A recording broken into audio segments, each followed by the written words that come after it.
आपल्या जीवनामध्ये आपण पुढे काय करणार आहोत याचं भविष्य माणसाने आपल्या जीवनामध्ये ठरवलं पाहिजे. कारण आजचा वर्तमान काळ हा भविष्याचा निर्वाहक असतो. आज आपण ज्या पद्धतीमध्ये आहोत त्या पद्धतीमध्ये भविष्यामध्ये राहणार आहोत. या दृष्टिकोनातून वर्तमान काळ परत महत्वाचा आहे. तसं पाहिलं थोडस भूतकाळ प्रदीर्घ आहे, वर्तमान काळ अत्यंत अल्प आहे, भविष्यकाळ अनिश्चित आहे. भूतकाळ प्रदीर्घ आहे, तो किती मोठा हे आतापर्यंत सांगता आलं नाही. नव्हे शास्त्रकारांना जर विचारलं तर जीव कधी झाला असा जर प्रश्न केला तर त्याचं उत्तर वेदांत शास्त्रामध्ये. आता मला आज फार मोठी पंचायत पडली. सगळे टाळकरी कीर्तनकार आहेत, मोठे श्रोते मंडळी, विद्वान मंडळी बसलेली आहेत आणि मला वाटतं जवळजवळ संपूर्ण महाराष्ट्र अनिल महाराजांनी आणलेला आहे. तेव्हा जीवाचा भूतकाळ कधीपासून आहे, त्याची सुरुवात कधी आहे? एकच शब्द आहे तेवढा, दुसरा त्याला अनादि. अनादि, ज्याची सुरुवात कळत नाही तो अनादि. भूतकाळ प्रदीर्घ झालेला आहे. इथे जन्म झाला फिरा गणित नाही, पडेलो आवडते भोवरा बहुथोरा वळशी. वर्तमान काळ फार थोडा आहे. आपण वर्तमान काळाचा शब्द आता वापरतो. आता कीर्तन चालू आहे, पण आता म्हणेपर्यंत गेला भूतकाळ चंचल आहे. अंत अर्थात वर्तमान काळ थोडा आहे आणि भविष्यकाळ खूप मोठा अनिश्चित आहे. आपण कोणत्या भविष्यामध्ये जाणार आहोत हे कळणं थोडस कठीण, तरी परंतु मानवी जीवनामध्ये एक सामर्थ्य मार. आपण जे व्हावं वाटतं ते आपण होणार आहोत. देवशी होईन म्हणती ते होती, का चित्ते नरावे आयुष्याच्या साधने. आयुष्याच्या साधने, आयुष्याच्या साधने, आयुष्याच्या साधने.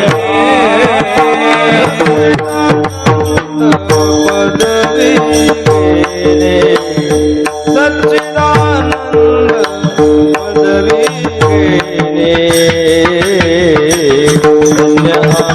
जन्म आलो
भविष्याचा निर्वाहक आहे.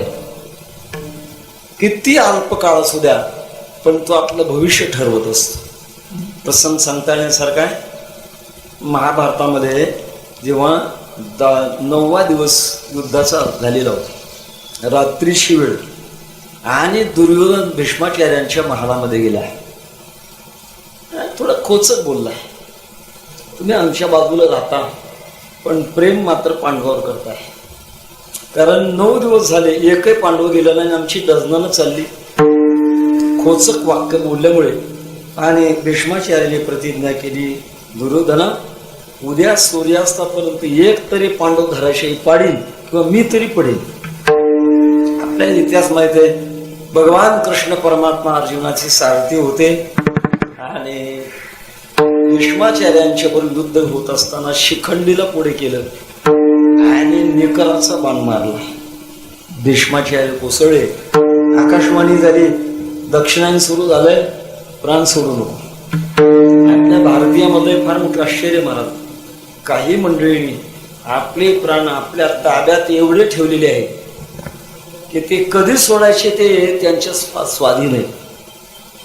ज्यांच्या परंपरेतून आपण आहोत, स्वानंद स्मृयाशी सद्गुरु जोग महाराज यांनी ठरवलं होतं की आपले प्राण फक्त आळंदीला सोडायचे, दुसरीकडे सोडायचे नाही. इतिहास सगळ्यांना माहिती. जयदेव स्वामींच्या पत्नीनं त्यांचा इतिहास माहिती आहे आपल्याला. द्रोणाचार्यांचा इतिहास माहिती आहे. आपल्या मुलाचा वियोग झाला की प्राण सोडायचे इतकं प्रेम त्याच्यात ठेवलेलं. आणि अलीकडच्या काळामध्ये वैकुंठवासी परमपूज्य गुरुवर्य धुंडा महाराज जवळजवळ 25 वर्ष होऊन गेले असतील त्याला. पंढरपूरला शैलीवर असताना पौष वद्य पंचमी महाराजांचं वैकुंठ गमन झालं आणि त्यांच्या पत्नी कृष्णाम्मा यांनी विचारलं जवळच्या माणसाला, महाराजांचं काय चाललं.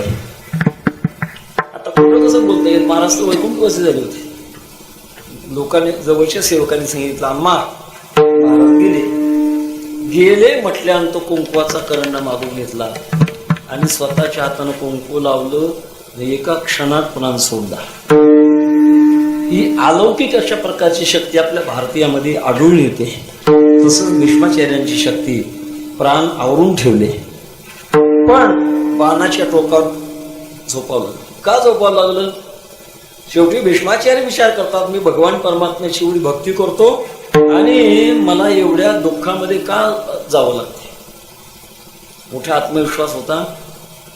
भगवान कृष्ण परमात्म्याचा धावा केला आणि भगवान कृष्ण परमात्मा पुढे प्रगट झाले. प्रश्न विचारला, देवा आयुष्यात मी कधी पाप केलं नाही आणि पापाचं फळ हे 6 महिने बाणाच्या टोकावर मला का बरं झोपावं लागतंय. भगवान कृष्ण परमात्म्याने सांगितलं, आचार्य तुम्हाला आठवत नाही, तुम्ही बाल असताना खेळ खेळत होतात आणि खेळत असताना हिवाळ्याच्या दिवसामध्ये धनुष्यबाणाचा खेळ खेळत असताना एक सरडा कारण नसताना बाणाच्या टोकाने उचलला आणि कुंपणावर फेकला. तो 6 पळ राहिला. त्याचं व्याज 6 महिने तुम्हाला आता बाणाच्या टोकावर झोपावं लागतं. एवढं करता मी बोललो. या आयुष्यातला एक एक क्षण अत्यंत महत्वाचा आहे. तो आपलं भविष्य घडवत असतो आणि भविष्य घडवण्याकरता सगळ्यात महत्वाची गोष्ट निवड आणि निश्चय, या 2 गोष्टी अत्यंत महत्वाच्या असतात. मृत्यूलोकामध्ये जन्माला आल्यानंतर अनेक प्रकारचे विषय डोळ्यापुढे येत असतात, पण त्याच्यातील निवड मात्र निश्चित झाली पाहिजे. उदाहरणार्थ सांगतो, आळंदीला शिक्षण घेण्याकरता काही विद्यार्थी मंडळी येतात. आल्यानंतर नवीन नवीन असतात. मग अशा सारख्यांचे मृदंग काय ऐकले की मनात वाटतं आपण चांगला मृदंग वादकच बना. आरू महाराज असतील, आपली बाकीची काही महाराज मंडळी असतील, यांच्यासारखं गायन ऐकलं की असं वाटतं की आपण चांगले गायक. एखाद्या चांगल्या कीर्तनकाराचं कीर्तन काय ऐकलं की असं वाटतं की आपण कीर्तनकारच बनावं. पण हे दंड भारावरची द्या ऐकत नाही. कुठेतरी निश्चय लागतो महाराज. आपला निसर्ग कशात आहे हे आपल्याला कळावं लागतं.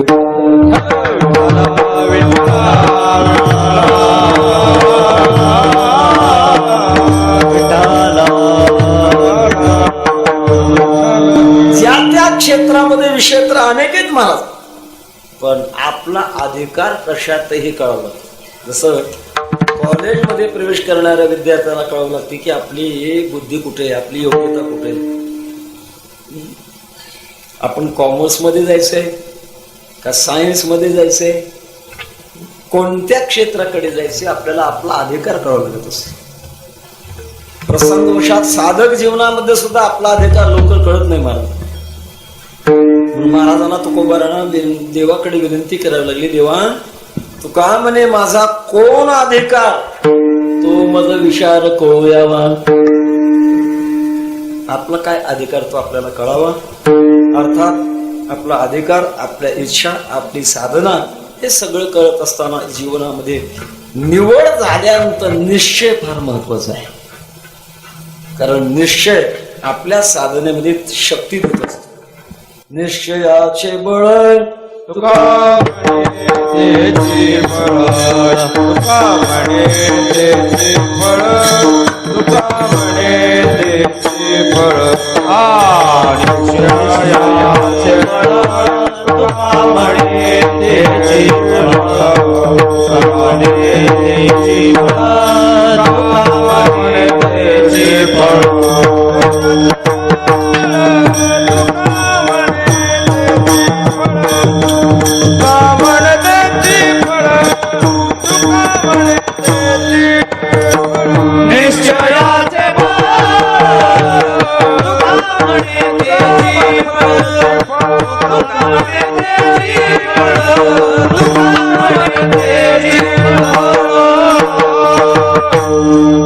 निश्चयाचे बळ तुका म्हणे तेचे फळ, धीर तो कारण साध्य होतो.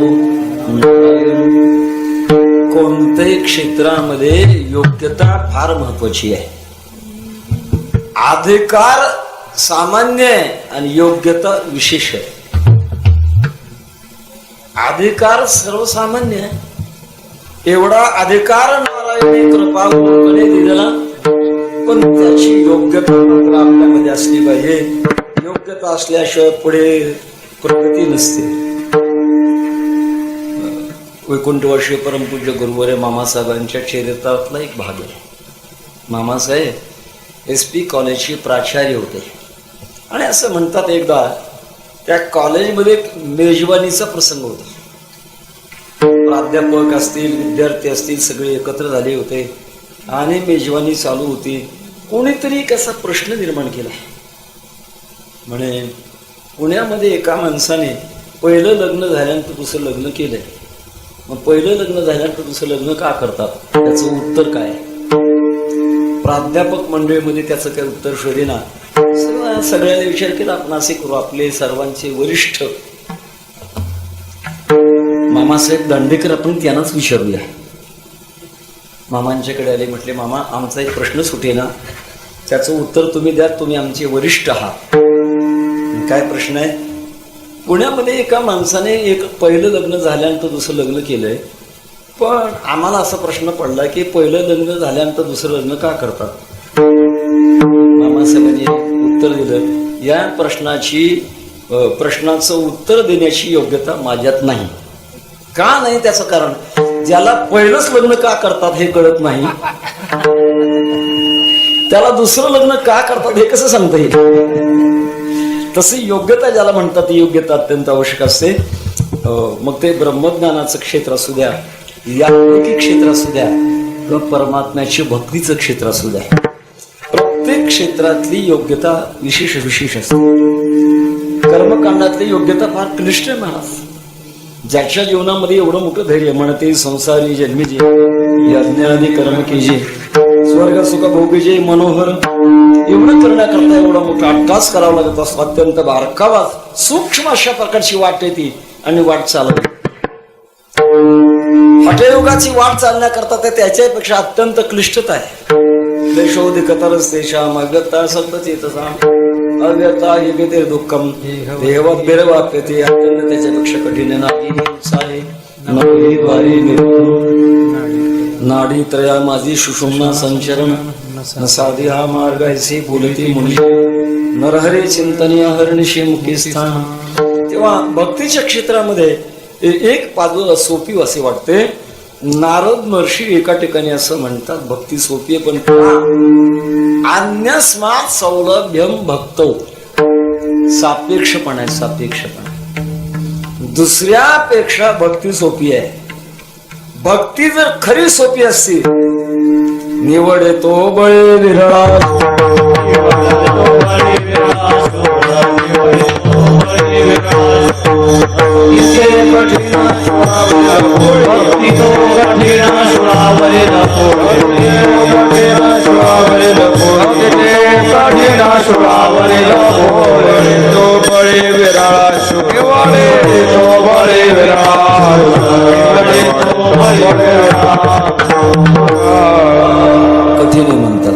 एका बाजूला कठीण म्हणतात, एका बाजूला सोपं म्हणतात. तर परंतु माध्यम ज्याचं आहे या भक्तीच्या माध्यमामध्ये निश्चय अत्यंत महत्वाचा आहे. आणि विश्वमाऊली ज्ञानोबाराणे एक प्रकारच्या मधुर भावातील आपण भगवान गोपाळाच्या स्वरूपामध्ये प्रवेश करायचा आहे. त्या स्वरूपामध्ये प्रवेश करत असताना आपण मात्र योग्यता कमवलेली आहे आणि आपली मानसिक योग्यता ज्ञानोबारा अभंगाच्या पहिल्या चरणात करतात. पाचा दामाचा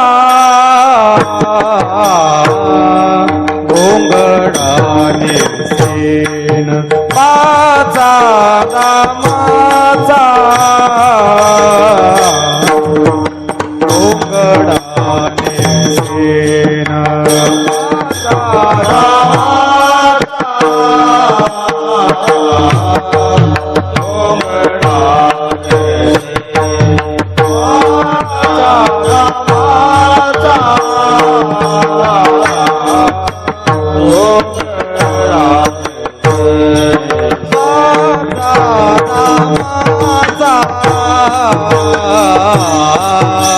घोंगडाने सेन, पाचा दामाचा घोंगडाने सेन,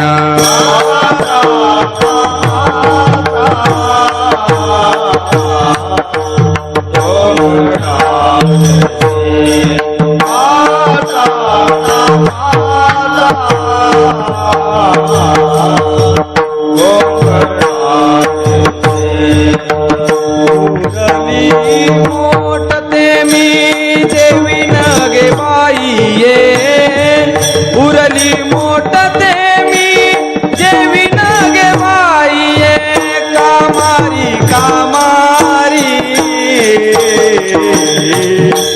कामारी हो कामारी कामारी कामारी कामारी होऊन उरली मोठते जेवी नगे बाई, उरली मोठते जेवी नगे बाई, कामारी कामारी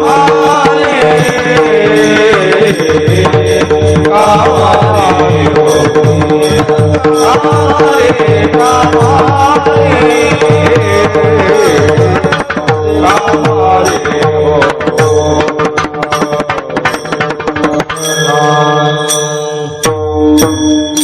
आपली मानसिक योग्यता विश्वमाऊली ज्ञानोबा भक्तीच्या क्षेत्रामध्ये मधुर भावाच्या माध्यमातून मांडतात. हे मैत्रिणी, मी माझ्या वाटचालीमध्ये पाचा दामाचा धोंगडा नेसेन, ज्या जाड्या भरड्या वस्त्राची किंमत 5 दमडी आहे ते नेसन नाही. काही ज्ञानोबारांचे अभंग चालीमध्ये म्हणत असताना गायकाची परीक्षा होती. परीक्षा फजिती नाही म्हणत, परीक्षा होती. पण उमेश महाराज गिराय बघून माल काढावा लागतो. इथं ऐकणारे तसेच तज्ज्ञ आहेत आणि गायन करणारे सुद्धा तज्ज्ञ आहेत. किती अवघड अभंग म्हणायचा म्हटलं तरी इथं सहज कोणी म्हणते, इथं काय अवघड आहे. ज्या वस्त्राची किंमत 5 दमडी आहे असं जाड भरड वस्त्र मी नेसन. मधुर भाव आहे. मधुर भावामध्ये एक आपण भगवान कृष्ण परमात्म्याची पत्नी हा भाव आणि त्या भावातून त्या परमात्म्याच्या स्वरूपाशी आपण एकरूप होणार हे त्याचं अंतरंग आहे. होत असताना मधली वाटचाल, त्या वाटचालीमध्ये सगळी वाटचाल अनुकूल असेल असं नाही सांगता येणार, काही प्रतिकूल सुद्धा असेल. आणि त्यातल्या त्यात एक महत्वाची गोष्ट अशी आहे की स्त्री जीवनामध्ये श्रृंगार प्रधानच असते. वाक्य सांगतो, स्त्री जीवनामध्ये श्रृंगार प्रधानता असते. आता श्रृंगार शब्द तुम्हाला कळतो का रे मुलं? शृंगार कळतो? कळतो का शृंगार? अचानक खाल्ला झाला. मेकअप कळतं का? मेकअप कळतंय? मेकअप कळतंय. शृंगार नाही कळत, कारण शृंगार इंग्रजी आहे, मेकअप मराठी. तुमची चूक नाही रे, आमची चूक आहे. आम्ही आमचा प्रतिष्ठितपणा मिरवण्याकरता मराठी बोलत असताना इंग्रजी शब्द मिसळून बोलू लागलो. कालांतराने तुम्हाला मराठी कळेल की नाही कोणास ठाऊक. फार मोठा धोका आहे महाराज. वैकुंठवासी परमेश्वर प्रातस्मरणी रामसुखदाजी म्हणायचे, आपली संस्कृती टिकावी वाटते का? 4 गोष्टी बदलून काय? देश, भाषा, वेशभूषा, खानपान आणि देह संबंध बदलू नका, तर संस्कृती जगेल नाही ते जगणार नाही. कोणी म्हणेल हा बुवा इंग्रजीच्या विरोधात दिसतो. मी इंग्रजीच्या विरोधात नाही. शाळेत होतो तोपर्यंत माझा इंग्रजी भाषेमध्ये पहिला नंबर होता, मला दुसरा माहित नव्हता. आवडते मला भाषा, पण पुढचं वाक्य ऐका. इंग्रजी बोलायची इच्छा का? 100% इंग्रजी बोला, मग मराठीमध्ये मिसळू नका. वैकुंठवासी परमपूज्य गुरुवर्य मामासाहेब दांडेकर विलायतेतले एम.ए. होते. आम्ही कितीतरी कीर्तन ऐकली, चुकूनही इंग्रजी शब्द मध्ये येत नव्हता. तर त्या थोडा विषयांतर झालंय. महिलांचा स्वभाव शृंगार प्रधान असतो, पण स्वभाव ज्ञानोबाला म्हणतात मी दूर करेन. आणि धोंगडा म्हणजे जाडं भरड वस्त्र, ज्याची किंमत 5 दमडी आहे, असं जाडं भरड वस्त्र मी नेसन. याचं अंतरंग असं आहे की भगवान परमात्म्याच्या भक्ती सुखा करता मनुष्य देह हा 5 दमडीचा जाडा भरडा असणारा मी त्याचा स्वीकार करेन. मला असा एक यातला अंतरंग भाव आठवतो. मनुष्य देह 5 दमडीचा आहे. पंचभूतांचा गोंधळ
पंचभूतांचा गोंधळ केला एके ठाई मिळ.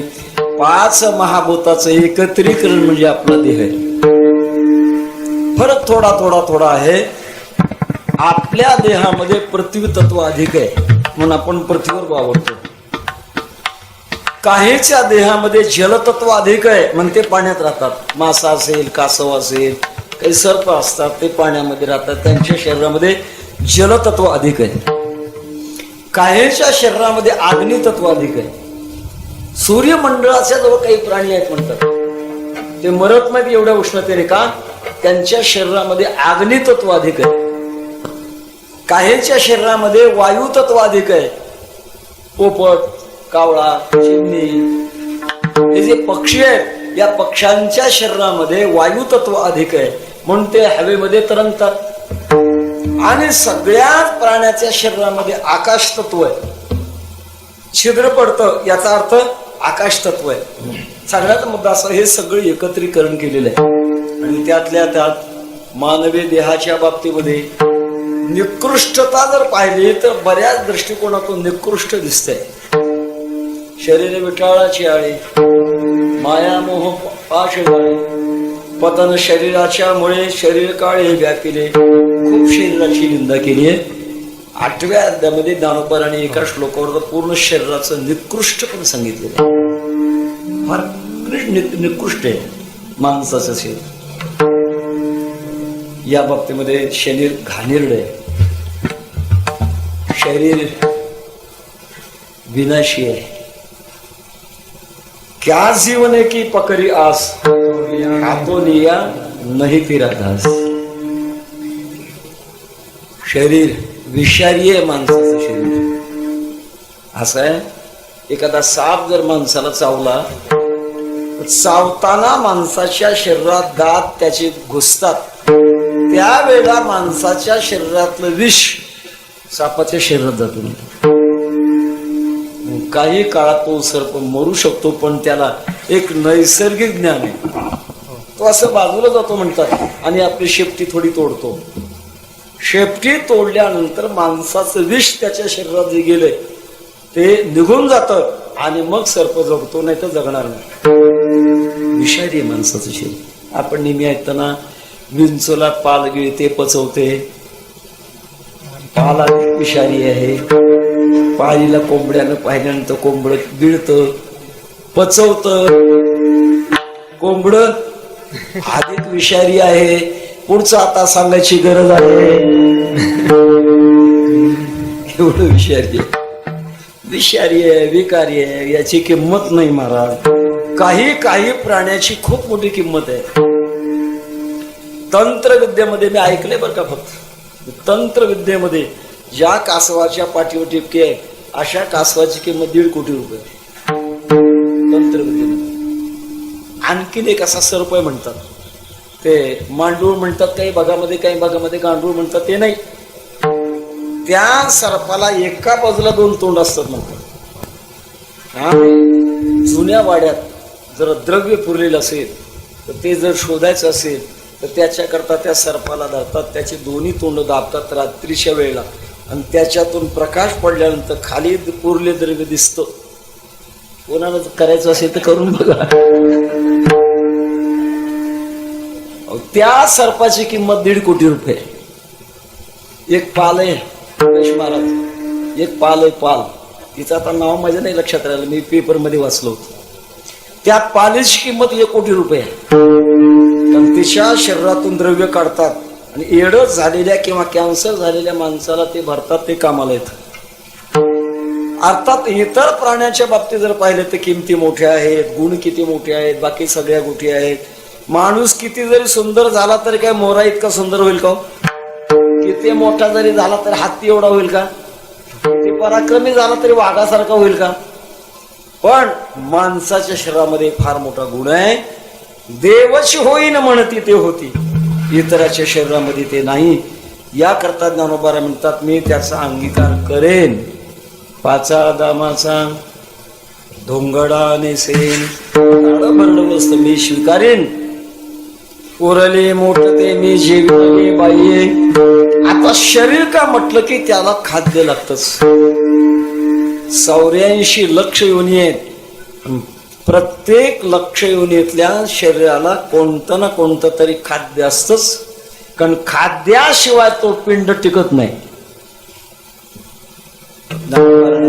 माऊली, तुम्ही 5 दमडीचा देह धारण करणार, पण हे जगण्याकरता काय स्वीकारणार? माऊली त्याचं उत्तर देतो, उरले मोठते मी जेवी न गे. शिल्लक राहिलेलं जे कर्म आहे ते कर्मच मी स्वीकारणार, नवीन कर्म करणार नाही.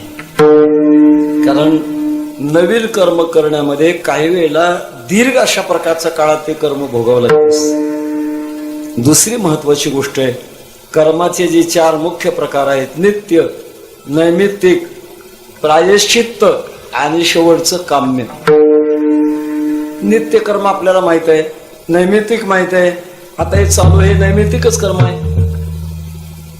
प्रायश्चित्त, एखाद कर्म चुकून झालं तर त्याच्या करता प्रायश्चित्त कर्म करणं, याचं नाव आहे प्रायश्चित्त. चुकून एखादी मांजर मारली तर त्याला म्हणतात काशीला जावं लागतं, सोन्याचं मांजर करून सोडावं लागतं. तसं आपल्याकडनं काही चुकून दोष जर घडले तर त्याच्याकरता प्रायश्चित्त कर्म करावं लागतं.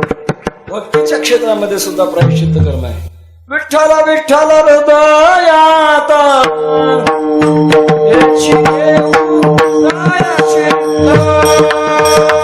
हेची घेऊ प्रायश्चित्त हेची घेऊ प्रायश्चित्त विठ्ठल विठ्ठल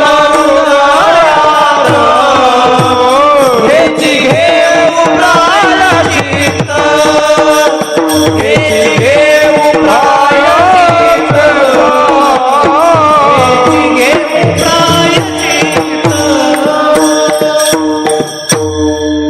विठ्ठल विठ्ठल हृदयात हेची घेऊ प्रायश्चित्त. तसं एक काम्य नावाचं कर्म आणि काम्य कर्माच्या बाबतीमध्ये पुढे फळ ठेवून संकल्प करावा लागतो आणि मग त्या काम्य कर्माच्या फलाकरता तयारी ठेवावी लागत असते. आणि आमच्या गुरुवरांच्या मुखातून ऐकलंय, वैकुंठवासी स्वानंद सुन्याशी सद्गुरु जोग महाराज असं म्हणायचे की परमार्थाची साधना करणाऱ्या साधकाने कोणाच्याही घरचा सत्यनारायणाचा प्रसाद घेऊ नये. पण सत्यनारायणाची पूजा कोणीही निष्काम करत नाही. नैवेद्याला गुळाचा खडान संकल्प मालगाडी असं सकाम कर्म आहे ना, ते कर्म वारकऱ्याच्या साधनेमध्ये जमत नाही. ते घेऊ नये, कारण आपल्या पुण्याचा प्रवाह तिकडे जातो. एवढा करता ते घेऊ नये. ज्ञानोबा म्हणतात उरली मोठते मी जेवी न घे पाहिजे. वेगळं अशा प्रकारचं काम्य कर्म करण्याची गरज नाही. जे शिल्लक राहिले ना आहे त्या संचिता माफ लावू. जे शिल्लक राहिले ना तेच आम्ही घेणार आणि भगवान परमात्म्याच्या प्राप्तीकरता आमचा प्रयत्न सिद्ध झालेला आहे. हे झालं शरीराचं, पण माऊली तुमच्या मनाचं काय? ते मनाची योग्यता अभंगाच्या दुसऱ्या चरणामध्ये सांगतात.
कामारी कामारी कामारी होऊन या गोपाळाची घर घेन गे बाई.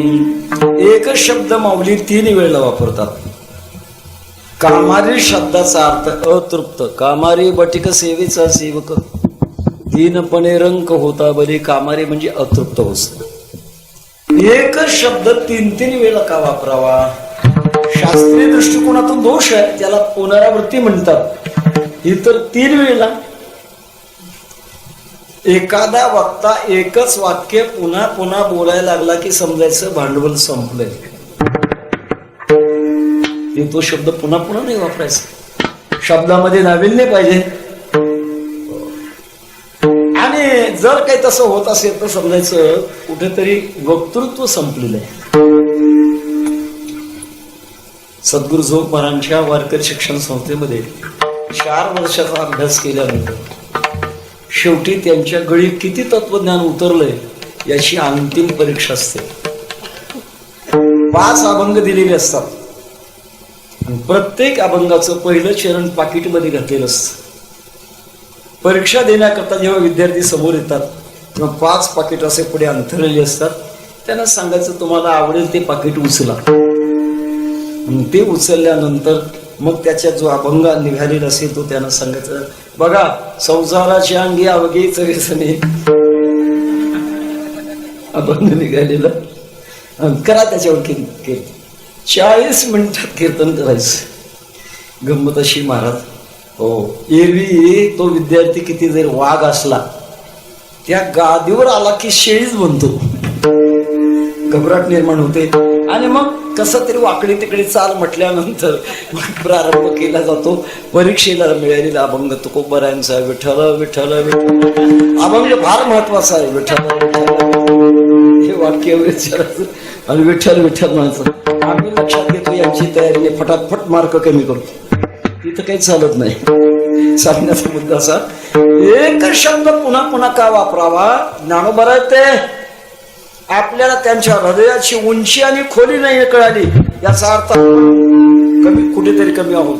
थोडासा त्यांचा हृदयाचा ठाव घेण्याचा जर आपण प्रयत्न केला तर थोडं बहुत त्यांच्याच कृपेने आपल्याला थोडं चिंतन म्हणता येईल की ज्ञानोबा 3 वेळेला का कामारी म्हणतात.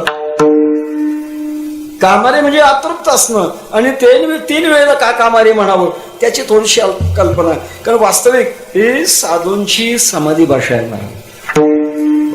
समाधी भाषेचा प्रकार जो आहे समाधी भाषेचं चिंतन कोण म्हणणार? ज्या महापुरुषांच्या हृदयातले जे भाव आहेत ते समाधी भाषेतले भाव आहेत आणि त्यांच्या भावाचं चिंतन कोण करू शकतो यथार्थ? पण यस्य देवे पराभक्ती यथा देवी तथा गुरौ तसे ते कथिता ह्यर्थाः प्रकाशन्ते महात्मनः. सद्गुरू झोप महाराजांच्या प्रवाहातून तेवढं आपण बोलण्याचा प्रयत्न करतो. तेव्हा कामारी शब्द 3 वेळा वापरतात. त्याचा पहिला असा एक शब्द आहे कामारी म्हणजे मृत्यू लोकातले जेवढे विषय असतील, जेवढे आकर्षण करणारे विषय असतील ते जरी मला मिळाले तरी मी त्याच्या तृप्त होणार नाही.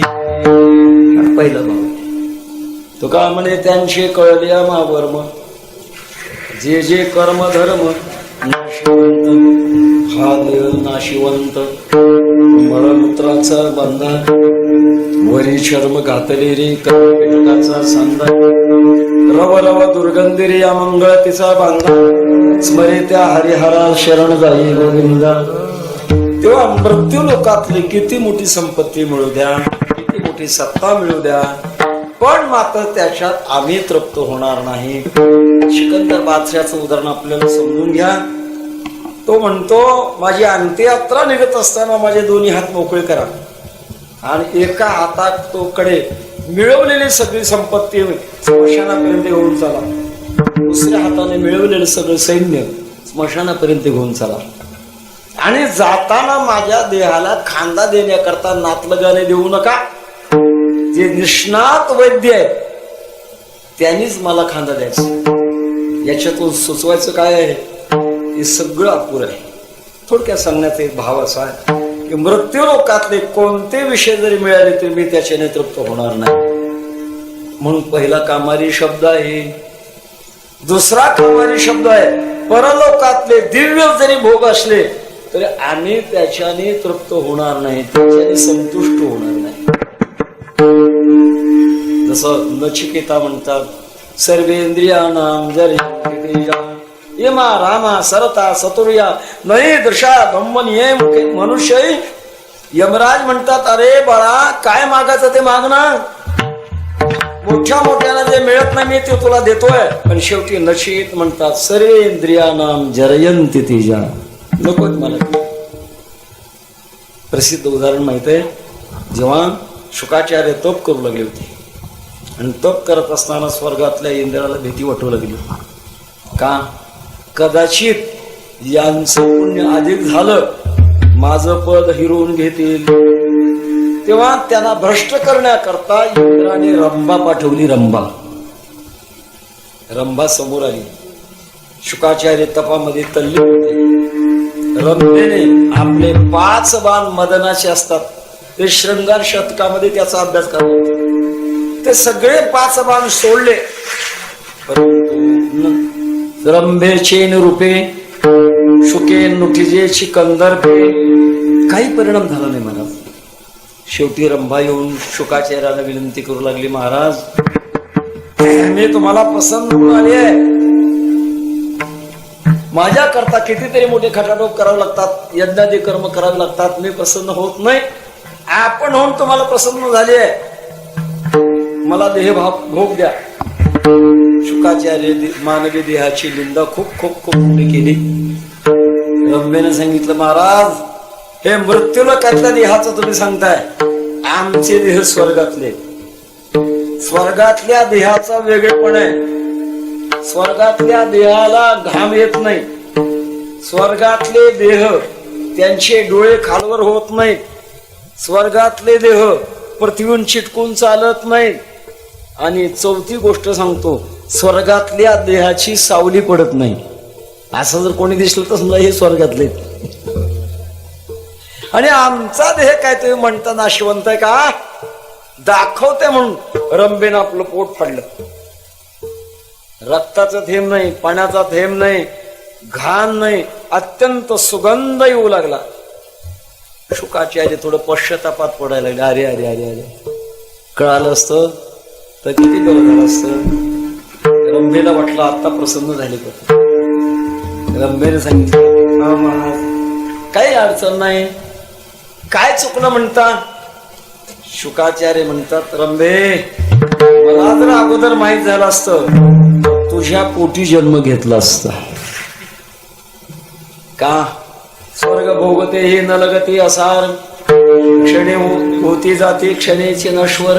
किंवा दुसरा कामारी शब्द जो आहे तो पारलौकिक अशा प्रकारच्या भोगाचा निषेध करणार आहे. पहिला कामारी इहलोकातल्या, दुसरा कामारी शब्द परलोकातल्या दिव्य भोगाचा निषेध करणार आहे. आता तिसऱ्याची काय वाट आहे? आता तिसरा जो शब्द आहे तर मोक्षासारखे जे सुख आहे त्या सुखाचा सुद्धा निषेध करणार आहे. 3 वेळेला शब्द आहे. तू फळ बेटा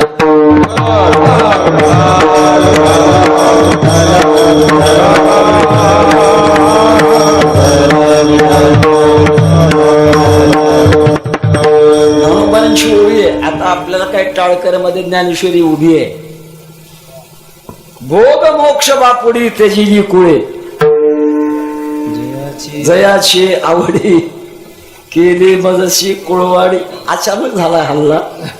भोग मोक्ष बापुडी तेजी कुळे, ज्यांच्या आवडीच्याद्वारे भोगाला तर टाकलं पण मोक्षाला सुद्धा मागे टाकलं. मोक्षा माघरी कामारी हे दासी, मोक्षाचे आमासी नाही अवघड, तो असे उघड गाठोडीस. एवढ्या करता तिसरा जो कामारी शब्द आहे तो मोक्षाचा निराश म्हणून सांगितलेला आहे.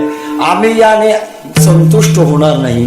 कामारी कामारी कामारी होऊन या गोपाळाचे घर घे नगे बाई. भगवान गोपाळ इंद्रियांचं पालन करणारा, त्याचं नाव आहे गोपाळ. याच्या घरात प्रवेश करेल. अगोदर जो प्रवेश आहे तो जीवदशेमध्ये मायेच्या प्रांतात आहे, पण आता मात्र हा प्रांत ओलांडणार आणि भगवंताच्या घरात प्रवेश करणार. थोडं बोलावं वाटतंय. काही मंडळी काही अभंगाच्या बाबतीमध्ये, जसं आळंदीला आपले अध्यापक हरिभक्तीपरायण उल्हास महाराज यांचं कीर्तन झालं होतं. अभंग कोणता होता? नगमे हा संसार म्हणून केला भरता. काही लोकांनी त्याच्यावर टीका केली की महाराज, हा व्यभिचार तुम्ही जर सांगत असाल तर समाजामध्ये याचं पुन्हा आणखीन आकर्षण होईल. मी आता त्याचं उत्तर सांगणार होतो, पण आता आज सांगतो. या अभंगातला जो प्रकार आहे ना, या गोपाळाचे घर रेगेल, हा कुमारी भावेतलेच आहे. संसारामध्ये आतापर्यंत कोणतीच अनुकूलता प्राप्त झाली नाही, म्हणून भगवान परमात्मा संसाराचे अतीत आहे, त्याच्या घरात मी प्रवेश करीन. याच्यामध्ये व्यभिचार भाव अजिबात उमटत नाही. विठ्ठल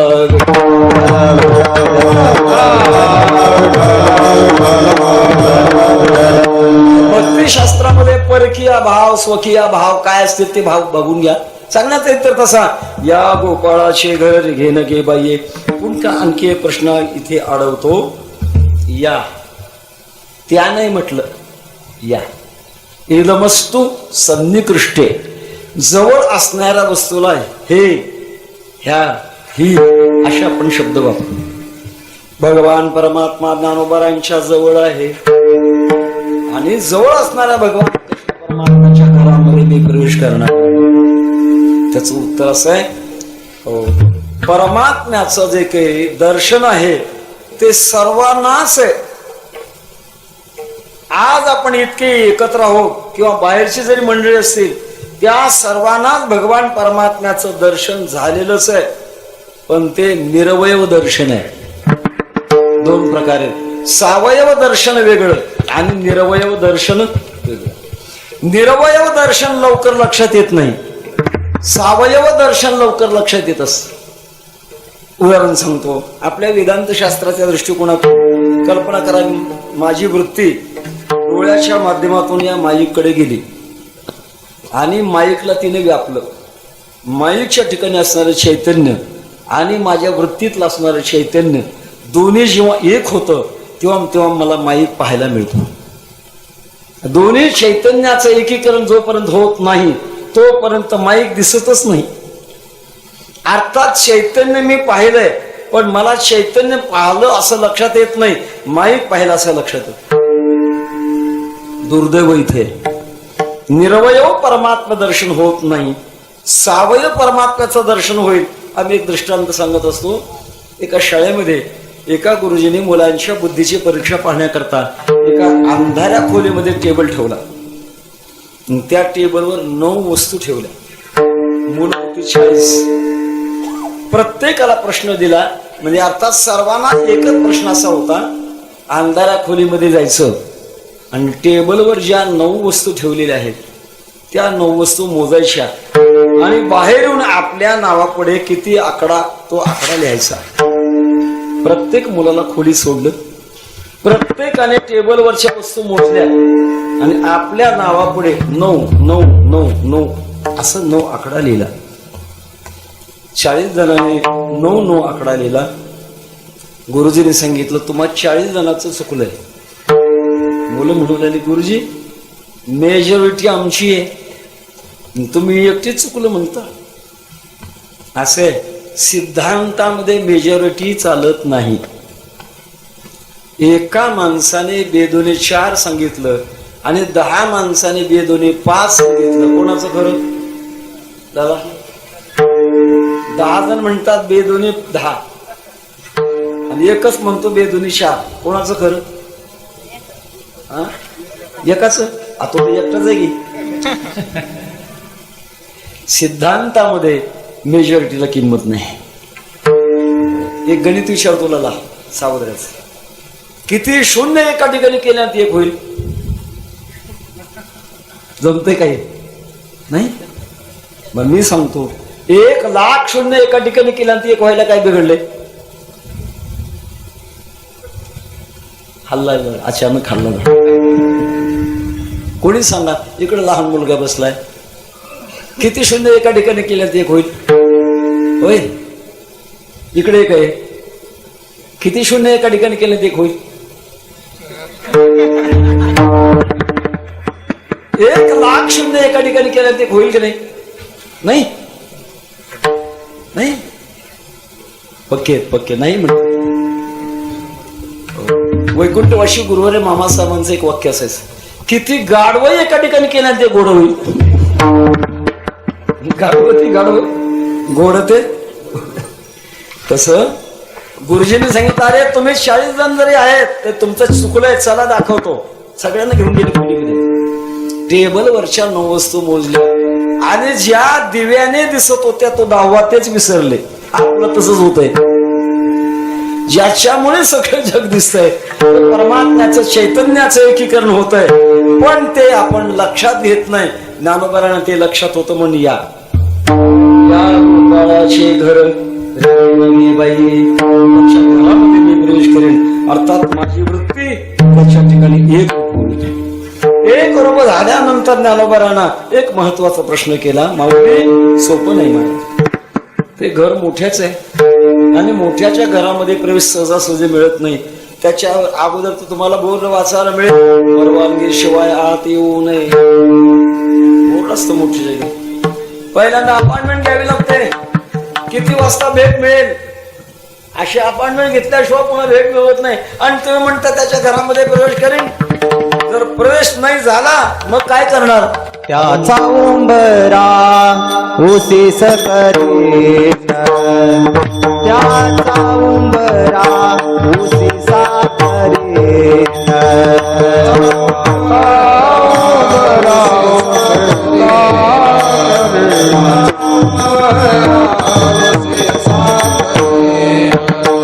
त्याचा उंबरा उसीसा करेन, त्याचा उंबरा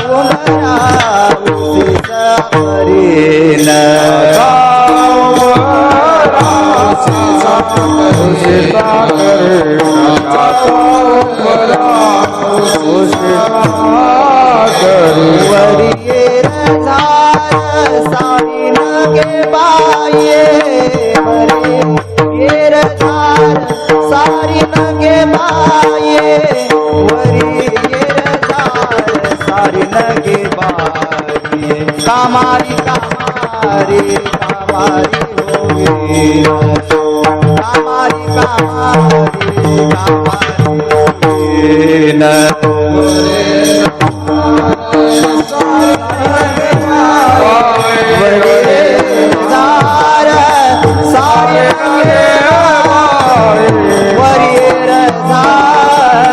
सारे लगे बाय कामारे कामारे कामारे कामारे कामारे कामारे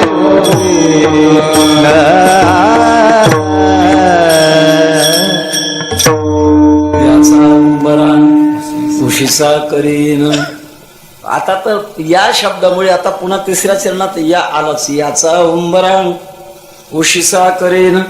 हा जो गोपाळ आहे याच्या उंबऱ्यावर मी डोकं ठेवून राहील, उंबऱ्याची उशी करीन. भगवान परमात्म्याचं उंबरा कोणता आहे? उंबरा म्हणजे प्रवेश स्थळ. परमात्म्याचं प्रवेश स्थळ, भगवान परमात्म्याचं नामचिंतन हे त्याचं प्रवेश स्थळ आहे. देवाची द्वारी क्षणभरी मुक्तिशारी साधेला हरिमुखे म्हणा, हरिमुखे म्हणा, पुण्याची गणना कोण करी. भगवान परमात्म्याचं नामचिंतन हा भगवंताच्या घरात प्रवेश करण्याचा उंबरा आहे. म्हणून त्या उंबऱ्यावर सतत पडून राहीन. याचा अर्थ असा, एक क्षण सुद्धा याच्या नामचिंतनाच्या बाजूला जाणार नाही. सदा पंढरीनाथ पादाभ्यभृंगम निवृत्तीश्वरा प्रमाण होते. कथा कीर्तन करतो. ज्ञानदेवे घेतले दान, हृदय धरून या ध्यान, समाधी बैसला निर्वाण, कथा कीर्तन करीतो. असं अखंड भगवान परमात्म्याचं मी नामचिंतन करेन. बरं, नामचिंतन करणार, पण कदाचित काही वेळेला करणार, काही वेळेला करणार नाही. असं काही करणार नाही. वरे येर झार मी सारी नगे बाई, येण आणि जाण करणार नाही. तिथंच पण नाही. अर्थात नामचिंतनाशिवाय दुसरं कोणतंही मनामध्ये आणणार नाही. कारण अखंडता हा भक्तीचा प्राण आहे. भगवान परमात्म्याच्या नामचिंतनाची अखंडता हा भक्तीचा प्राण आहे. आता इथे हा एम्प्लिफायर आवाज मोठा करतो, याच्या पाठीमागे विद्युत शक्ती आहे, वीज आहे. वीज काही बाबळगावामध्ये तयार झाली नाही, कुठे ते औष्णिक केंद्रात तयार झाली असेल. आणि ती औष्णिक केंद्रातली वीज इथपर्यंत कोणत्या गाडीनं आली? गाडीनं नाही. या पासून एक वायर आहे, धातूचा धागा आणि ते औष्णिक केंद्रापर्यंत जोडलेलं आहे. ते जर मध्ये तुटलं तर पुढे करंट येईल का?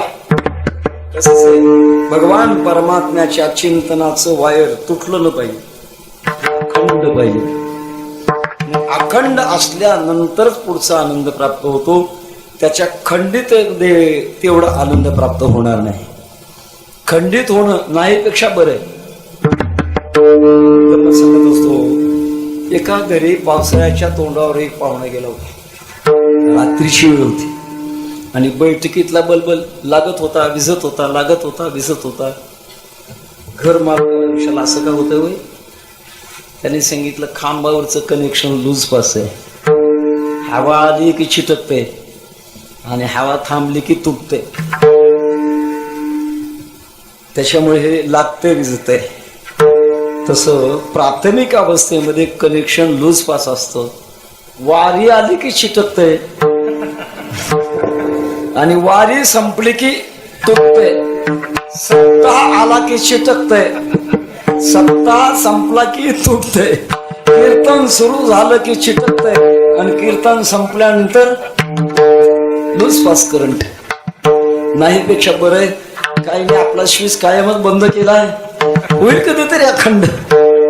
सांगण्याचा मुद्दा असा, वरी मी सारी नगे बाई जाणं येणं मी करणार नाही, याचा अर्थ अखंड अशा प्रकारचं भगवान परमात्म्याचं मी चिंतन करणार आहे. माझ्या मनाची वृत्ती आहे, कामारी कामारी कामारी होऊन या गोपाळाचे गरज घे नगे.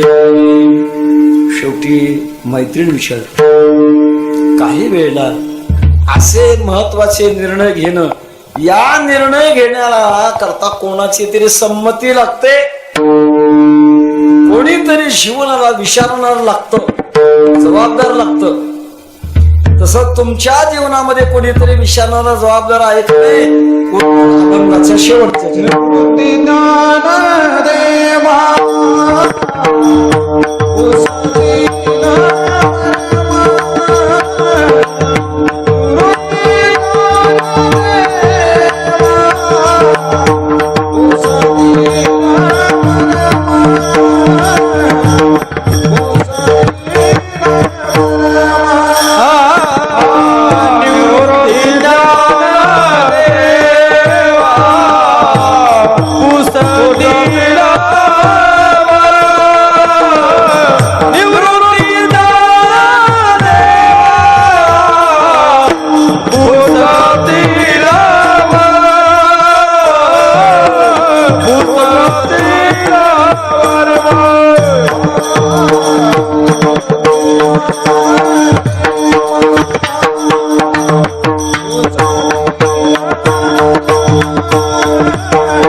पुसतेल वर्म त्यासे कामे न पुरे नगे बाई.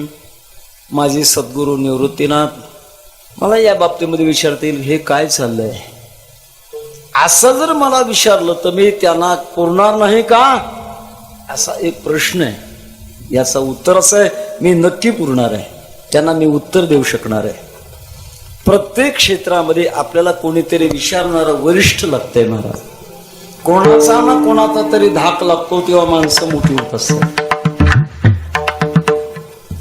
एका गुन्हेगाराला फाशीची शिक्षा झाली आणि अजूनही नियम पाळता तो की फाशी देण्याच्या अगोदर त्याला विचारतात शेवट काय पाहिजे तुला. त्याला विचारलं काय पाहिजे तुला शेवट. हे काही नाही, मग फक्त मला आईचं दर्शन घेण्याकरता घरी घेऊन जा आणि मग मला फाशी द्या. जवळच्या पोलिसांना वाटलं काय मातृभक्त आहे, आईचं दर्शन घेण्याची शेवटची इच्छा आहे. किती चांगली इच्छा आहे. चांगला बांधला त्याला, त्याच्या घरी नेला आणि समोर आई उभी होती. आईचं दर्शन घेण्याकरता खाली वाकला. तो पायाचा अंगठा दातात धरला आणि काडकन फोडला. आई रडायला लागली, पोलिस ठोकायला लागले. मूर्खा, शेवट आता फाशीला जायचंय आणि आईच्या पायाचा अंगठा फोडलास. त्याने सांगितलं त्याचं कारण आहे. म्हटलं मी लहान असताना शाळेतल्या मुलांच्या पेन्सिल चोरत होतो, पण आईनं कधी मला विचारलं नाही. बघता बघता पेन चोरू लागलो, कधी आईनं मला विचारलं नाही. वया पुस्तक उत्तरोत्तर मोठा होता होता मोठ्या मोठ्या चोऱ्या करू लागलो आणि परिणामतः सराई चोर झालो, गुन्ह्यात सापडलो. आता मला फाशी घेण्याची वेळ आली. हिनं जर बालपणापासून मला जर विचारलं असतं तरी ही वेळ आली नसती. आता शत्रू पिता वैरी येन बालोन पाठिता लालने बहो दोषा ताडने बहो गुन्हा. बालक त्याला वळण लावण्याकरता मात्र पशुनाम लघुरू यथा वृत्ती आचरट असते, पण त्यांना वळण लावण्याकरता शिक्षा अत्यंत आवश्यक आहे. विचारणारे आवश्यक पाहिजे. तसं भक्ती मार्गामध्ये सुद्धा आपण चालत असताना आपण कोटपर्यंत चाललात, आपलं काय चाललंय असं विचारणारे कोणीतरी पाहिजेत. ज्ञानोबा म्हणतात मला माझे विचारणारे आहेत. कोण आहेत? माझे सद्गुरू आहे, निवृत्तीनाथ आहेत. आणि त्यांनी जर मला विचारलं तर त्यांचं उत्तर सांगता येणार नाही का. मोठा आत्मविश्वास आहे, मी योग्य उत्तर देईन आणि त्यांचं समाधान होईल. उत्तर आहे धर्माचं आचरण करावं लागतंच. स्वधर्मे निधनम श्रेया परधर्मो भयावहा. धर्माचा बराच अशा प्रकारचा उहापोह आहे. सामान्य धर्म, विशेष धर्म हे सगळे जरी आहे तरी परंतु मला एकच उत्तर देता येईल. श्रीमद भगवद्गीतेच्या 18व्या अध्यायामध्ये भगवंताचं वचन आहे, सर्व धर्मान् परित्यज्य मामेकं शरणं व्रज अहं त्वा सर्व पापेभ्यो मोक्षयिष्यामि मा शुचा. सगळ्यात मोठा धर्म कोणता जर असेल, मुख्य आहे ऐसा धर्म.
मुख्य धर्म देव चित्ती आधी अवसानी अंती. असा मुख्य धर्म मी त्यांना सांगेन आणि त्याच्यामुळे त्यांचं समाधान होईल. माझ्या अंतःकरणातले ही तयारी आहे. कामारी कामारी कामारी होऊन या गोपाळाचे घर रे घेन गे बाई विठोबार.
की नाही, आज चाल द्यायची का?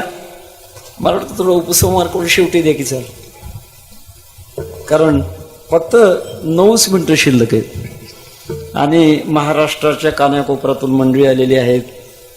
प्रसाद घेऊन त्यांना पुन्हा जाण्याची वेळ देखील शिल्लक राहिली पाहिजे. या दृष्टिकोनातून आपण थोडक्यामध्ये काल्याच्या चिंतनामध्ये भगवान कृष्ण परमात्म्याचं चरित्र उच्चारावं लागतं, हे नियम आपल्याला माहीत आहेत आणि आपण काला ऐकत आहात. तरी परंतु एक श्लोकी भागवत त्याचा उच्चार करायचा, सगळा विस्तार करायचा. आदौ देवकी देव गर्भजननम गोपी गृहे वर्धनम मायापूतन जीवितापहननम गोवर्धनोद्धारणम कंसच्छेदन कौरवादि हननम कौंतेय सत्पालनम एतद भागवत पुराण कथितम श्रीकृष्ण लीलामृतम. भगवान कृष्ण परमात्म्याने 8व्या अवतारामध्ये गोपाळांना एकत्र करून आणि खांदे भार पोटी भू 3 प्रकारच्या लीला आहेत. रूप माधुरी, वेणू माधुरी आणि लीला माधुरी. गोपीने भगवान कृष्ण परमात्म्याचं दर्शन घेतल्यानंतर समाधी लागली, वेणू ऐकला समाधी लागली आणि भगवान परमात्म्याने दही दुधाचं निमित्त करून गोपिकांच्या चित्ताला आकर्षित केलं.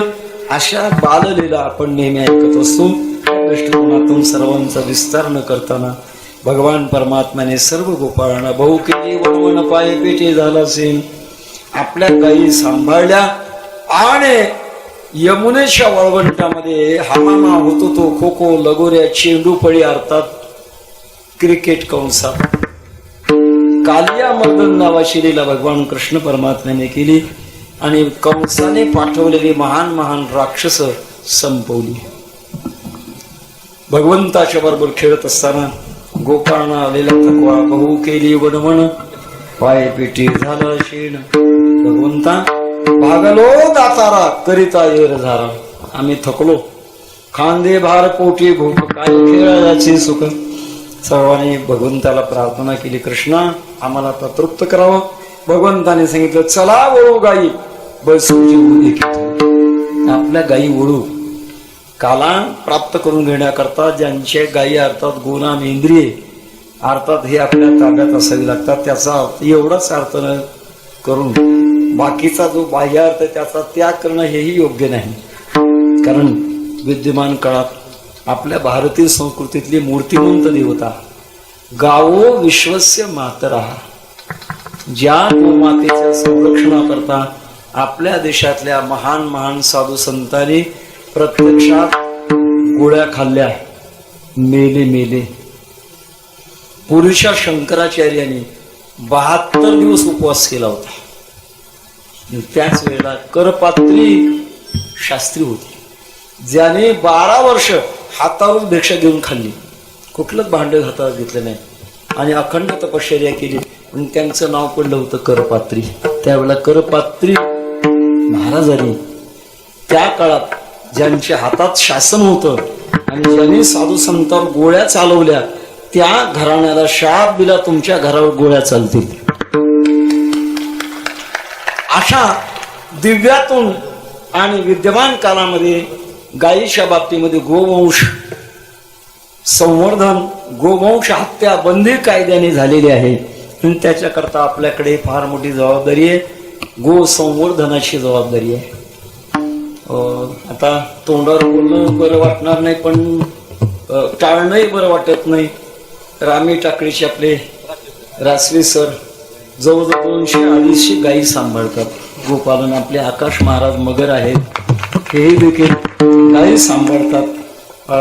कीर्तनकार मंडळी असताना सुद्धा संस्थेमध्ये अभ्यास होणे देखील आणि गोपालन अशा प्रकारचं स्वयं अशा स्फूर्तीने करतायत. तेव्हा गायी सांभाळल्या भगवान परमात्म्याने आणि त्याच्यातून भगवान परमात्म्याने निर्देश केला की कमीत कमी हिंदूंना आपल्या गायीच्या बाबतीमध्ये अभिमान असायला पाहिजे. कारण गाऊ विश्वस्य मात्रा, आईचं दूध 1.5 वर्ष पितो, गायीचं दूध मरेपर्यंत आपण पितो. गोमूत्रामध्ये खूप मोठे औषधी गुण आहेत. गोमयामध्ये विष खेचण्याची अशा प्रकारची ताकद आहे. स्वतंत्र अशा प्रकारचा विषय. आणि आपणा सर्वांना, आपण जर शेतकरी असाल तर सर्वांना एक माझी आग्रहाची विनंती आहे, कमीत कमी एक तरी गावरान गाय आपण सांभाळली पाहिजे. आपल्या लावणीला कमीत कमी एक गावरान गाय सांभाळली पाहिजे. आता उमेश महाराजांना नसली तर गोशाळेला तरी कुठेतरी आपल्याकडनं एखादा घास द्यावा, एवढं तरी आपल्याकडे प्रवृत्ती असली पाहिजे. तेव्हा त्या दृष्टिकोनातून भगवान परमात्माने मुख्य अशा प्रकारचा कार्य शेवटच्या काल्याच्या प्रसंगाला दाखवलं. गायी तृप्त केल्या आणि सर्वांना बोलवलं. यमुनेच्या वाळवंटामध्ये खेळू लागले. हमामा होतो तो. हे सगळे खेळ झाल्यानंतर गोपाळांची तक्रार, भगवान आम्हाला भूक लागलेली आहे, भूक काय खेळायचे सुख. परमात्म्याने सर्वांना एकत्र केलं आणि झाली आता वेळ म्हणती आणा शिदोऱ्या. शिदोऱ्या आणल्या गेल्या, भगवंताला दिल्या गेल्या. परमात्म्याने सर्वांचा एकत्र काला केला आणि काला केल्यानंतर तो काला गोपाळाला भगवान कृष्ण परमात्मा देऊ लागले. भगवत पूजपात शुकाचार्य त्याचं वर्णन करतात. बिभ्रद वेणुम जठर पटयो शृंग वेत्रेच कक्षे वामे पाणो मस्तकवलं तत्पराणि मुनीषु तिष्ठन् मध्ये स्वपरिसोरुदो हासयन् नर्मविश्वे स्वर्गे लोके मिष्यते बुभुजे यज्ञ भोगबालके पुरा पुंडली वरदा हरि विठ्ठल श्री ज्ञानदेव गोपाल कृष्ण भगवान की जय. ज्ञानेश्वर माऊली ज्ञानराज माऊली ज्ञानेश्वर माऊली ज्ञानेश्वर माऊली ज्ञानराज माऊली माऊली ज्ञानेश्वर माऊली ज्ञानराज माऊली ज्ञानेश्वर माऊली ज्ञानराज माऊली ज्ञानेश्वर माऊली ज्ञानराज माऊली ज्ञानेश्वर माऊली ज्ञानराज माऊली ज्ञानेश्वर माऊली ज्ञानराज जय जय ज्ञानेश्वर माऊली ज्ञानराज माऊली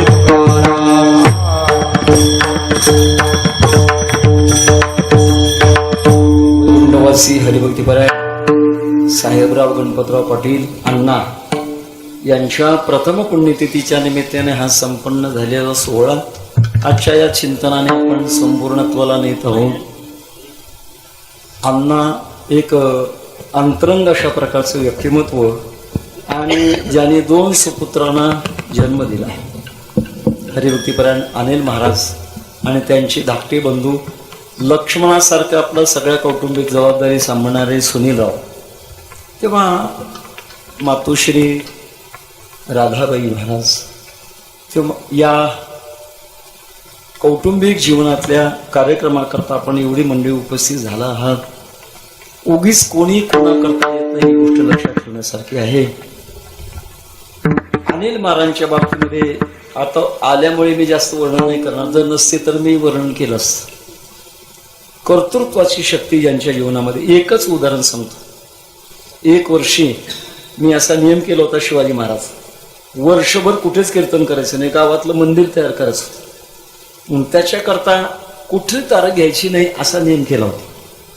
पण काही मंडळी आग्रह धरू लागली, महाराज आमच्या गावातली मूर्ती स्थापना काय पुन्हा पुन्हा होणार आहे का? मूर्ती स्थापनेचं कीर्तन घ्या ना.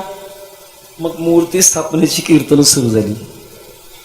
त्यामध्ये कुठेतरी गावाला असंच कीर्तनाला आले होतो आणि अनिल महाराजांनी मला कुठे चिंचोलीला कीर्तनाला आला होतो आणि मला तारीख मागितली. मी म्हटलं माझ्या तारखा आता मी धस्या देत नाही. मूर्ती स्थापना असेल तरच तारीख देतो, तशी देत नाही. चतुर्बुद्धी नाही, मूर्ती स्थापनेचंच कीर्तन आहे. हे नव्हतं खरं. आणि तारीख दिली होती 18व्या दिवशी. गावकरी मंडळींनी सहकार्य केले. त्यांना जागा निवडली. मंदिर गाभाऱ्यापर्यंत आणलं 18 दिवसात आणि ज्ञानोबरांची मूर्ती आणून स्थापन केली. किती दिवसात? फक्त 18 दिवसात. आणि मला वाटतं नंतरच आळंद दिवसात संस्थेतला प्रवेश आपला असेल. त्यापूर्वी रामायण सांगत होते म्हणतात लक्ष्मण शक्तीला वगैरे. तेव्हा असं एक भक्ती जीवन आणि त्या भक्ती जीवनाला आकर्षित होऊन आपण नाशिक जिल्ह्यातून आमची मंडळी आलेली आहे. पुण्यातून मेत्रे भाऊ गाव चिखली गाव. अनेक मंडळी, आता सर्वांचं सांगता येणार नाही मला, आणि नाही सांगितलं त्यांना वाईट वाटेल असं समजून घ्या, सगळ्यांच मी सांगितलंय. अशा या उत्सवाला पण एकत्र आला. वेळेची मर्यादा असते, 12 वाजून गेले, त्यामुळे अधिक आपली वेळ न घेताना झालेली चिंतन सेवा भगवतचरणी समर्पित होऊन ज्यांनी आपल्या जीवनामध्ये भक्ती अंतरंगातून केली त्यांच्या भविष्य काळाकरता पाचा दामाचा धोंगडा नेसेन उरले मोठं ते मी जीवीन गे बाई कामारी कामारी कामारी होऊन या गोपाळाचे घर रेगेन गे बाई. ही वाटचाल अण्णांना निश्चित असेल असं गृहीत धरून आपण अभंगाचं चिंतन केलं. दोन्ही बाजू याच्यातून साध्य करण्याचा आपण प्रयत्न केलेला आहे. करविले तशी केली कटकट वाकडे किती देव जाणे. आणि जाता जाता आणखी 2 सूचना आपल्या पुढे मांडणार आहे. 700 वर्षापूर्वी 108 संतांचा अवतार झाला. त्या अवतारामध्ये कच्च कोण पक्क कोण ठरवण्याचा अधिकार वैराग्य गोरोबा काका महाराजांना. आणि आपण बरोबरांच्या समाधी सोहळ्या करता आपण आळंदीला जातो. बेजेला आपण जाऊन आलात, षष्ठीला आपण जाणार आहात. तसंच श्री क्षेत्र तेर या ठिकाणी आपण काकांच्या समाधी सोहळ्या करता यावं. काका एक मोठा अधिकार एक लक्षात येत आहे की ज्या कीर्तनामध्ये ही सगळी संत मंडळी बसली असतील त्या संत मंडळींना तपासण्याकरता ज्या काका महाराजांनी डोकर थापटणं मारलं असेल, निवृत्तीनाथाचे मारलं असेल, ज्ञानोबरांच्या मारलं असेल, सोपान काकाच्या सगळ्यांच्या डोकर थापटणं मारली, फक्त एक कच्च निघालं म्हणतात त्यांच्या परीक्षेतून नामदेव महाराज. आणि त्यांना पुढची प्रगती सर्व सत्ता आली हाता नामयाचा खेचर दाता हे ज्यांच्या जीवनातून घडवलं ते वैरागराज काका महाराज यांच्या समाधी सोहळ्याची वारी आहे. आणि तिथे श्री संत गोरोबा काका सेवा मंडळ तेर परिसर या ट्रस्टने जवळजवळ 24 वर्षापासून महावारीचे सोहळे करण्याचं ठरवलेलं आहे, होत आलेले आहेत. त्याच्याकरता आपल्याकडे 25/4 या दिवशी संध्याकाळी म्हणजे गुरुबंधू हरिभक्तवान पांडुरंग महाराज घोले यांचं संध्याकाळी 7 ते 9 कीर्तन सेवा होणार आहे. दुसऱ्या दिवशी सकाळी नगर प्रदक्षिण होणार आणि 3 ते 5 मग ते प्रवचनकार असतील, कथाकार असतील, कीर्तनकार असतील, 2 तास असं वारकरी संमेलन आपण घेत असतो. त्याप्रमाणे ऐन वेळेला कोणताही विषय द्यायचा आणि त्याने त्या विषयावरचं चिंतन मांडायचं असं 2 तास अशा प्रकारचं ते संमेलन आहे. आणि संध्याकाळी आता ज्याचं कीर्तन झालं त्याचं संध्याकाळी कीर्तन आहे. द्वादशीला सकाळी आम्हाला ज्यांनी अर्धा एकर जागा दिली हरिभक्तीपरायण भागवताचार्य पद्मनाभ महाराज व्यास यांचं सकाळचं द्वादशीचं कीर्तन होईल. आणि संध्याकाळी हरिभक्तीपरायण अनिल महाराज यांचं संध्याकाळी कीर्तन होईल. आणि समाधी सोहळ्याचं कीर्तन संतवीर हरिभक्तीपरायण बंडातात्या महाराज कराडकर यांचं समाधी सोहळ्याचं कीर्तन होईल. 1 एकर जागा असल्यामुळे राहण्याची काही अडचण नाही, पंक्ती आहेत, कोणती अडचण शक्यतो पडणार नाही. आपण जरूर त्या ठिकाणी यावं अशी आपणाला आग्रहाची विनंती करून जाता जाता शेवटी एक आणखी विनंती करणार आहे. आपण सर्व उपस्थित मंडळी भाग्यवान आहोत. दिलाया काळे अवकाश नाही पावले आयुष्यानाश कार्याकारण उरले शेष गेले ते भोस जाऊ परते. जगाचा एक सिद्धांत आहे, मोठ्या संशोधकाच्या तोंडून मी ऐकलंय की प्रत्येक 100 वर्षाला महामारी येते म्हणतात. प्रत्येक 100 वर्षाला महामारी येते. 1820 साली महामारी आली होती आणि त्याच्यानंतर 1920 साली महामारी आली. जवळजवळ 60 वर्ष ती टिकली. मला आठवतंय आम्ही लहान असताना पंढरपूरला जायचं म्हटलं तर कॉलऱ्याचं इंजेक्शन घेतल्याशिवाय प्रविष्ट होत नव्हता. नंतर 2020 साली महामारी आली. जवळजवळ 2 वर्ष होऊन गेले. सगळं जग हैराण आहे. आता थोडा ओसरता काळ आहे परंतु संपूर्ण नष्ट झालंय असं मात्र सांगता येत नाही. शासन जाहीर करत नाही. उलट आपण बातम्या ऐकतो चीन देशामध्ये पुन्हा आणखीन त्याने उत्कर्ष घेतलाय. तिथे लॉकडाऊन पडले म्हणतात. पुन्हा ही वेळ आपल्याकडे येऊ नये याच्याकरता वैज्ञानिक सोशल डिस्टन्सिंग सांगतात. एकमेकापासून स्पर्शातून आपण दूर राहा असं जे सांगतात. त्या दृष्टिकोनातून आपल्या वारकरी संप्रदायामध्ये प्रवचन संपल्यानंतर, कथा संपल्यानंतर, कीर्तन संपल्यानंतर व्यासगादेचं दर्शन घेण्याची नम्र परंपरा आहे. पण कृपया काही काल ते थांबू असं माझी आपणाला विनंती आहे. कारण श्रोत्यांचा वक्त्याला त्रास होण्यापेक्षा अनेकांचे संबंध आल्यामुळे वक्त्याचाच श्रोत्यांना त्रास होण्याची शक्यता आहे. एवढ्याकरता कोणी दर्शन न घेताना सर्वांचं बसलेल्या जागी हात जोडून सर्वांचं दर्शन घेतो. कृपया आपण दर्शनापासून दूर राहू आपणाला विनंती करून झालेली चिंतन सेवा तुझे देणे तुझ्या झालो उतराई पांडुरंगा सांगा. अजून हरिभक्ती परायण पंढरीनाथ महाराज आरू आणि नामदेव महाराज जाधव.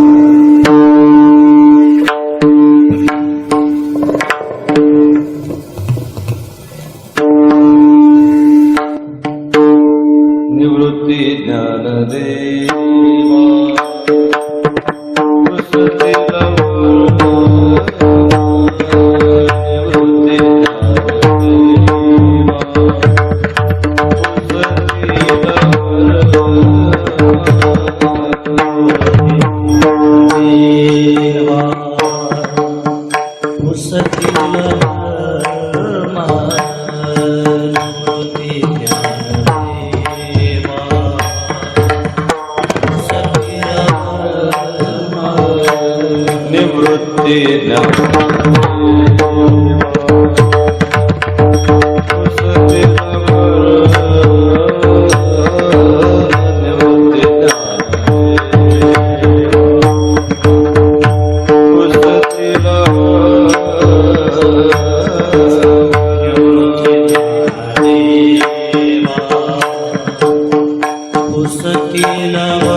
गोपाळाचे घर गोपाळाचे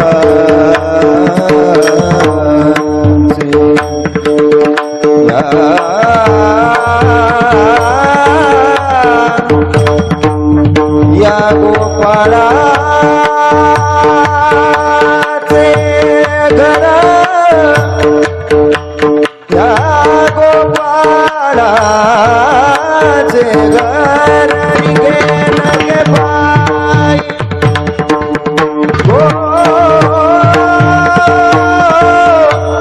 गोपाळाचे घर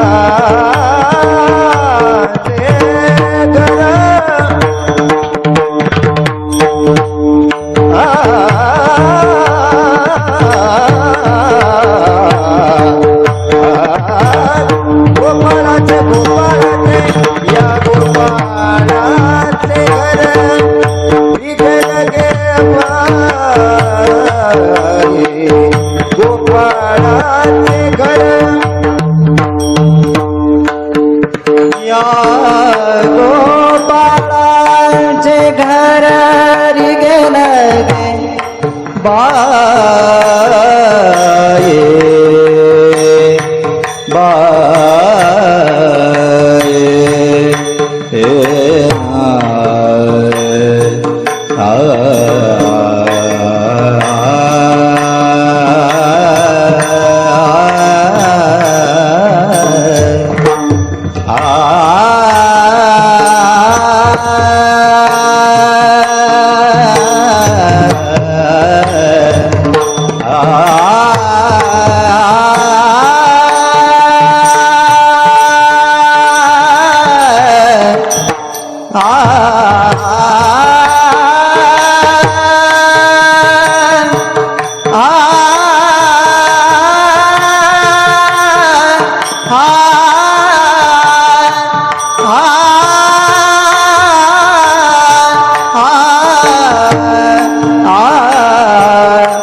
जय जय विठ्ठल